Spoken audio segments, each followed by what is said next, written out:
all student and all here my channel person।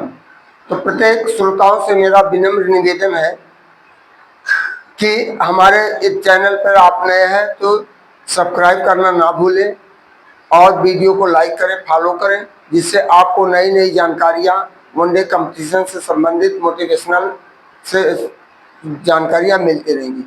यानी अध्यापक को चाहिए कि बच्चे के अंदर उसको हॉस्टाइल ना करें और उसको एक प्यार, दुलार, अपनत्व की भावना दिखाकर पढ़ाया जाए तो बच्चा निश्चित रूप से आपकी कही हुई बातों को समझेगा। उसके अंदर ऐसा डर ना पैदा किया जाए। यदि आप उसको अंदर डर पैदा कर देंगे तो और जान नहीं पाएगा। और उसको आपको पढ़ाना क्या है टॉपिक, आप उसको पहले घुमाइए, इधर उधर से घुमाइए। जब आप उसको अपनी तरफ आकर्षित कर ले जाइए तब अपने मूल बिंदु पर यदि आप आते हैं तो आपके द्वारा पढ़ाया हुआ हर चीज बच्चा बहुत तेजी के साथ कंसंट्रेट होकर के आपकी बातों को सुनेगा, जो उसे लर्न हो जाएगा। तो इन्हीं शब्दों के साथ मैं आपको मोटिवेशनल वाक्य दे रहा हूँ। At the age of 20, we worry about what other think of us। यानी जब हम 20 वर्ष की अवस्था में हम सोचते हैं, पहुंचते हैं, तो हम इस चिंता में पड़ जाते हैं कि लोग हमारे बारे में क्या सोचते। तरह तरह की अफवाहें लोग फैलाने का प्रयास भी करते हैं। At the age of 40, we do not care what they think of us। और जब 40 वर्ष की अवस्था में पहुंच जाते हैं तो हमारे ऊपर इतना बोझ लग जाता है तो हम नहीं सोचते कि अगला हमारे बारे में क्या कह रहा है। फिर at the age of 60, जब 60 वर्ष की उम्र पहुंच जाते हैं, we discover they have not been thinking of us at all। तो हम नहीं ऐसा खोज करते हैं कि कौन हमारे बारे में उन सब के बारे में क्या सोचता है। दूसरा है life only comes around once. जीवन केवल एक बार आता है। So do whatever make you happy. तो ऐसा करो, इसलिए ऐसा करो जो आपको प्रसन्नचित्त बनाता है। And B with who ever make you smile. और आपको जो खुश रखता, हंसी खुशी में साथ रखता है। फिर कह रहा नाइदर इलेक्ट्रिसिटी बिल इज वाइडेड। कह रहा कि हमें विद्युत बिल नहीं माफ करना चाहिए, हमारा विद्युत बिल माफ ना हो। नार राशन, ना तो हमें खाने के लिए सरकार राशन दे, ना जॉब, ना तो नौकरी दे, बल्कि क्या करे, spend all the money on army. लेकिन सारा रुपया किसके ऊपर खर्च करें? सेना के ऊपर। Only Pakistan needs clean from the world map. कि जिससे पाकिस्तान हम उसकी जो आतंकवादी गतिविधियां होती है, टेररिस्ट जो वहां के हैं, उसका पूरे संसार के मानचित्र से उसे गायब कर दिया जाए। और जो वही आतंकवादी उनके यहाँ लोगों को मारता है तो उसको कुछ और नाम से संबोधित करते हैं। जब यहाँ मारता है, भारत में मारता है, तो मुजाहिद कहते हैं। और आज ये स्थिति आई है कि पूरा विश्व उससे तबाह, उसे आतंकवादी टेररिस्ट की गतिविधियों, लश्कर तैयबा है, तमाम उसके ऐसे हैं जिसका अभी सफाया चल रहा है। और आज वो भुखमरी के कगार पर है, वहाँ रोटी खाने के लिए नहीं है, फिर भी आंख दिखाने के लिए तैयार रहता है। तो इस तरह से हमारा चौथा मोटिवेशनल वाक्य है, भीड़ हमेशा गुमराह करती है। भीड़ हमेशा गुमराह करती है। या कभी मत मानो कि जिसके पक्ष में बहुत से लोग हो वही सच्चा मनुष्य है, वही सच्चा मनुष्य है। क्योंकि दुर्योधन के पक्ष में 90% लोग थे, लेकिन और पांडवों के प्रति केवल 5 और कृष्ण थे। जीत किसकी हुई? केवल 10% की जीत हुई, 90% हार गए। फिर 5वां, रिश्ते कभी भी मीठी आवाज या खूबसूरत चेहरे से नहीं टिकते। रिश्ते कभी मीठी आवाज या खूबसूरत चेहरे से नहीं टिकते, वो टिकते हैं साफ दिल और सच्चे विश्वास से। यदि आपके साथ, आपने किसी के साथ धोखाबाजी नहीं किया है और आपका दिल साफ है और विश्वासघात आपने नहीं किया, वहीं पर वह रिश्ता टिकता है। फिर देखिए छठवां है गलत रास्ते, गलत लोग, गलत रास्ते, गलत लोग, गलत परिस्थितियां और गलत अनुभव जरूरी है। क्यों जरूरी है? गलत रास्ते, गलत लोग, गलत परिस्थितियां और गलत अनुभव जरूरी है। क्यों? यही हमें सिखलाते हैं कि हमारे लिए क्या सही है, यही हमें सिखलाते हैं हमारे लिए क्या सही है। सातवां लास्ट हमारा है जीत कर हम वो नहीं सीख सकते हैं, जीत कर हम वो नहीं सीख सकते हैं जो हार कर सीख जाते हैं। जैसा कि इतिहास इसका साक्षी है। तमाम तराइन का युद्ध मैं आपको बता रहा हूं, मोहम्मद गौरी और पृथ्वीराज चौहान के बीच में जब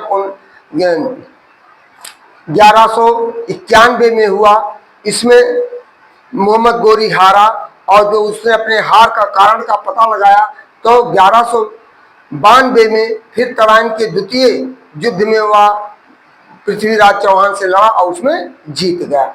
और इस तरह तमाम ऐसे लोग फर्स्ट अटेम्प्ट में, जैसे यूपीएससी में बैठे, किसी भी कंपटीशन में बैठे, नहीं पहले दूसरे अटेम्प्ट में पास हो पाए, लेकिन वहां उन्हें निराश होना नहीं होते हैं और प्रयास, सतत प्रयास उनका जारी रहता है, ट्राई अगेन एंड अगेन। तो एक बार उन्हें सफलता जरूर मिलती है।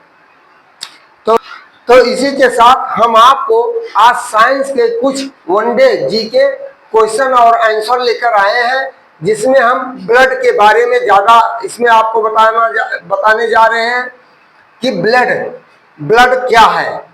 जो मनुष्य के शरीर में ब्लड की कमी हो जाती है तो वह जीवित नहीं रहता है। तो वहाँ किसी भी चीज के रोग का जांच करने के लिए पहले आप जब बीमार पड़ते तो अच्छे डॉक्टर के पास जाते हैं, तो पहले आपका ब्लड ही टेस्ट करवाता है, यूरिन स्टूल टेस्ट करवाता है, कौन सी कमी है, कौन सा रोग है, इसके बाद आपका इलाज शुरू करता है। तो इसी तरह है, पहला क्वेश्चन है प्लेटलेट्स की मृत्यु होती है, कहाँ होती है? प्लीहा में। रक्त का थक्का जमने में सहायक होता है विटामिन के। जो हमारा शरीर कहीं से कट जाता है, खून बहना शुरू होता है, तो कौन थक्का जमाने में सहायक होता है? विटामिन के। यदि विटामिन के की कमी है तो आपके शरीर का रक्तस्राव नहीं रुकेगा। और रुधिर का यानी खून का रंग तरल भाग को क्या कहलाता है? प्लाज्मा कहलाता है। चौथा है रक्त में पाई जाने वाली धातु कौन सी होती? लोहा धातु पाई जाती है। रक्त का कितना भाग प्लाज्मा होता है? 55% भाग प्लाज्मा होता है। छठा है पदार्थ की चौथी अवस्था क्या होती है? प्लाज्मा। सातवां है खून का रंग लाल होता है, लगभग सबको पता होगा यह हीमोग्लोबिन के कारण। ब्लड बैंक कहलाता है प्लीहा कहलाता है। ब्लड बैंक क्या कहलाता है? प्लीहा, स्प्लीन। और फिर रक्त समूह होते हैं कितने? 4 ग्रुप होते हैं ब्लड के, ए बी और ओ। अब इसमें देखिए रक्त समूह की खोज किसने की थी? लैंड स्टीनर ने रक्त समूह की खोज की थी। और सर्वदाता रक्त समूह कौन है? ओ सर्वदाता है, सबको अपना दे देता है। और सर्वग्राही कौन रक्त है? ग्राहवा है, बढ़ावा। सर्वग्राही रक्त समूह कौन? ए बी किसी को भी दे सकता है और वो सबसे लेता है, सबको देता ए बी, केवल सर्वग्राही सबका ले सकता है, दे नहीं सकता लेकिन ले सकता है। और मनुष्य में रक्त की मात्रा एक स्वस्थ मनुष्य, अब कमजोर व्यक्ति या ऐसे व्यक्ति की बात नहीं करें, एक स्वस्थ मनुष्य में रक्त की मात्रा 5 से 6 लीटर होता है। आरबीसी का निर्माण होता है अस्थि मज्जा में। फिर आरबीसी का जीवन काल कितना था? 120 दिन। और डब्ल्यूबीसी का जीवन काल होता है 1 से 4 दिन। और डब्ल्यूबीसी को कहा जाता है क्या, ल्यूकोसाइटस, और आरबीसी को कहा जाता है एरिथ्रोसाइट। और आंख का वजन, हमारे आंख का वजन कितना होता है, 7 से 8 ग्राम। और आंखों में हड्डियों की संख्या कितनी होती है, 6 होती है। 6 हड्डियां हमारे आंखों में होती है। इस तरह हमारे शरीर में जब देखें डब्ल्यूबीसी और आरबीसी होते हैं, जब हमारे शरीर में कहीं खजुलाहट होती है, जब बाहर से बैक्टीरिया हमारे शरीर में प्रवेश करता है तो डब्ल्यूबीसी क्या करता है, या रक्षक का कार्य करता है हमारे शरीर में। वो बैक्टीरिया और वायरस से संघर्ष करता है जिस स्थान पर आपको खुजली प्रारंभ होती है। तो हम क्या करते हैं, खजुलाना प्रारंभ कर देते हैं। तो जब खजुलाते हैं, नाखून उस पर लग गया, डब्ल्यूबीसी यदि आपका मर गया तो बैक्टीरिया और वायरस आपके शरीर में प्रवेश कर जाएंगे और आरबीसी को खाना प्रारंभ कर देंगे। तो आरबीसी को जब धीरे धीरे वहां डेड कर देंगे तो वह फोड़ा फुंसी का रूप ले लेगा और वहां जाकर के आपका अंत में पस बन जाता है। तब आप डॉक्टर के पास जाते हैं तो आपका ऑपरेट करता है, उसमें पस निकालता है, फिर उसके अनुरूप दवाइयां देता है जिससे आपका डब्ल्यूबीसी जो को बैक्टीरिया खा रहा, जो वायरस खा रहे हैं, उनको वह रोक देता है। इन्हीं शब्दों के साथ कल हम आपको आई के बारे में बताएंगे। आई से संबंधित आंख, मानव के नेत्र के बारे में हम आपको बताएंगे। और हो सकेगा समय मिलेगा तो उसके लिए मैं आपको कुछ प्रोनाउन पार्ट ऑफ स्पीच में भी थोड़ा सा चार्ट के माध्यम से बतलाएंगे। इन्हीं शब्दों के साथ मैं आपसे पुनः गुजारिश करता हूं कि हमारे वीडियो को ज़्यादा से ज़्यादा लाइक करिए और चैनल को सब्सक्राइब करिए। और जो दुख की घड़ी है, सभी नागरिकों से यह निवेदन है कि इसमें आपस में भाईचारा का संबंध बनाए रखें, यहाँ एक दूसरे की भेदभावना ना करें। जैसा कि आपने देखा है अभी हिंदुस्तान की 2 बेटियों ने किस तरह कमाल उड़ा के बंकरों को उड़ाया है। तो इन्हीं शब्दों के साथ मैं आपसे अलविदा कहते हुए आपको पुनः गुड इवनिंग, थैंक यू, धन्यवाद के साथ अपनी बातों को समाप्त करता हूँ।